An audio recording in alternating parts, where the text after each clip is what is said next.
Eco Femme is a women-led social enterprise based in Auroville, with a goal to create social and environmental change through revitalising menstrual practices that are healthy, environmentally sustainable, culturally responsive and empowering.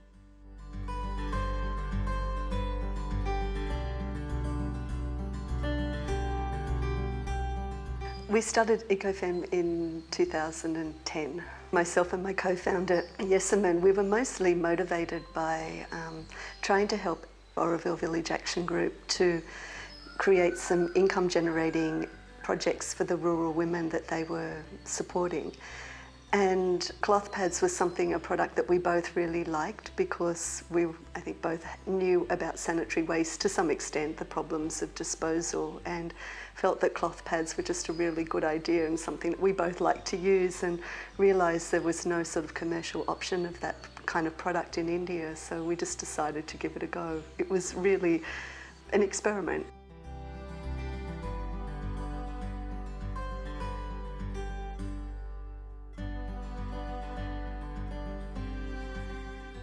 In the very beginning, we lacked a lot of the skills, and we didn't even know what we didn't know about the skills that would be necessary to grow.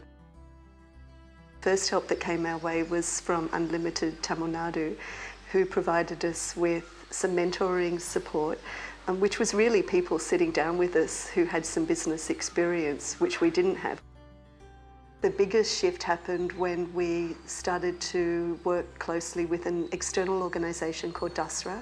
And they offer sort of support to organisations in India, both social enterprise and NGOs, to really help them achieve impact on projects that are delivering good but could do more if they had the right kind of support. There were a whole range of areas where they really helped us. They helped us on the business side, for example.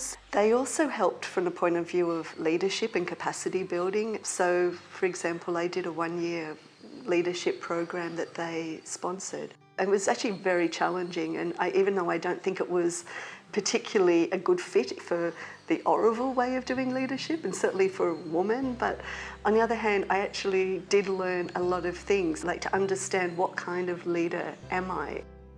The other thing was to really start to look at the social impact that we wanted to make.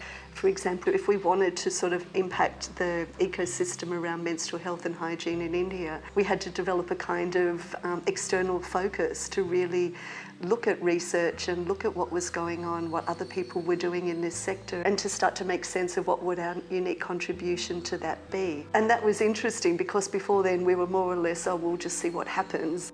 We were happy if there was any growth, but this gave us that little extra nudge to really set some goals, and we could see that for the team too, that it really gave them some feeling of sort of sharpened our focus. It just created a completely different way of thinking about what we were doing. I think the other thing was really getting excellent mentoring. They really tried to help us, given who and what we are and where we were situated here in Auroville. They really helped us to recognise what our uniqueness was, really helped us realise growing partnerships was going to be a key for growing impact. Because we're here in rural Tamil Nadu, there'd be very little that we could reach geographically with the kind of work we're doing if we just focused locally. So we learned how to develop partners and to nurture those partnerships and create agreements with clarity about goals and expectations, just to really understand that we had to go beyond just thinking we were doing a good job and really measuring impact as well. So we built that into the programs.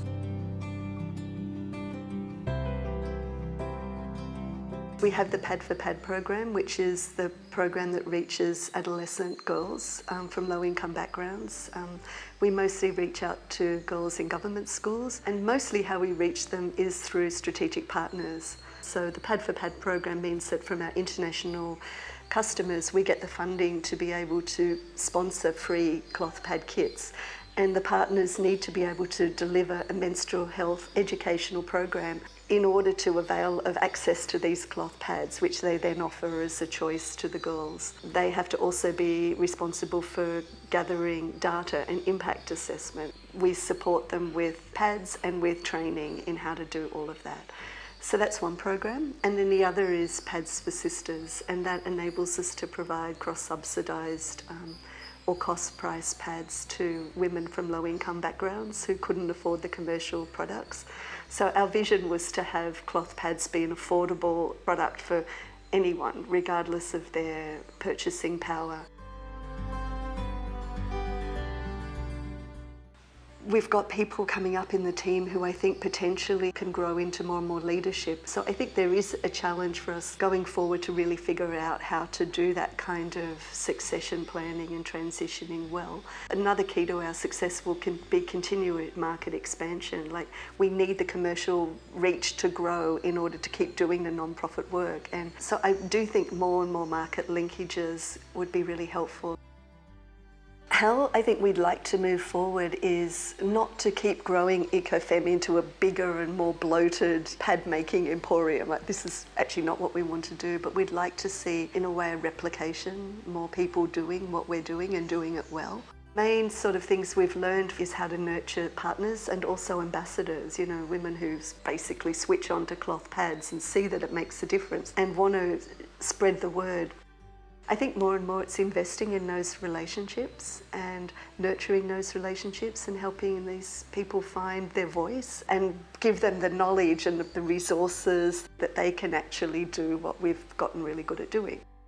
We have again developed all kinds of strategies for how we can reach partners, how we can track impact and effectiveness of these interventions to help them also get into production or at least spread the whole cloth pad acceptance and adoption. We're really talking about a cloth pad revolution where we're really trying to see this product be adopted as a really viable alternative. We'd love to see the idea of what Ecofemme's doing spread far and wide, because we've always said the mission is bigger than the brand.